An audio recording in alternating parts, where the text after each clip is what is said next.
Oui, j'ai déjà subi de l'harcèlement de rue. À quelle fréquence, ça je ne saurais pas trop vous dire, mais c'est assez récurrent quand même. C'est vrai que souvent dans la rue, je reçois des remarques par-ci par-là, quoi. Une fois, quand je rentrais du travail dans la restauration, donc un peu tard, et c'était donc une personne qui m'a suivie dans la rue pendant que je rentrais chez moi.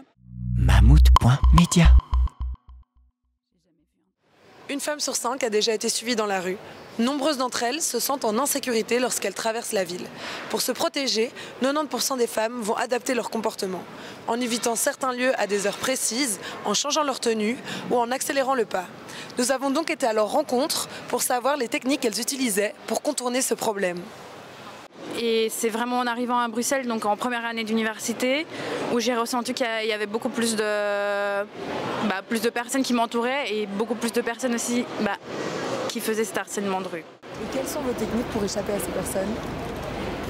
Appeler une copine ou alors diminuer, si j'ai un casque ou de la musique, diminuer un petit peu la musique pour quand même être consciente de l'environnement dans lequel je me trouve et essayer de détourner, changer de trottoir ou ne pas avoir la personne en vue, quoi.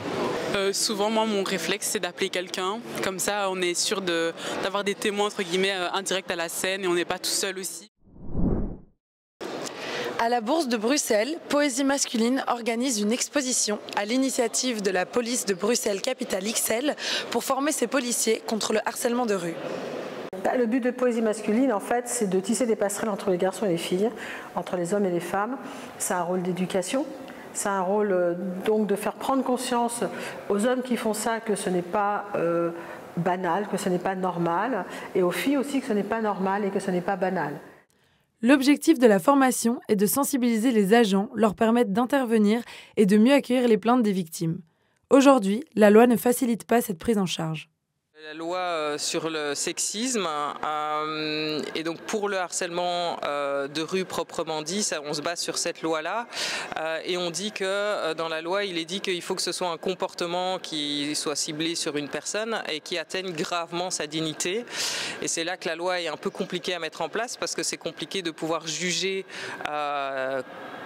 comment est-ce que la personne vit, que ce soit un sifflement, que ce soit un regard. Pour la plupart des associations féministes, le travail de sensibilisation doit être mené bien plus tôt. C'est tout un travail, donc c'est une question d'éducation, une éducation qui se travaille déjà à la maison. Et à ce moment-là, il y a bien sûr le travail de l'école. Je pense la primaire, donc ça doit être très tôt. Il ne faut pas attendre le secondaire parce qu'on attaque la base pour justement apporter un meilleur vivre ensemble plus tard. Le harcèlement de rue est un véritable fléau. Il y a trop peu de chiffres et pas assez de dossiers de plainte pour conscientiser sur ce problème sociétal.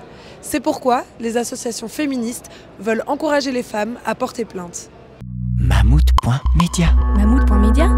Tu connais pas ?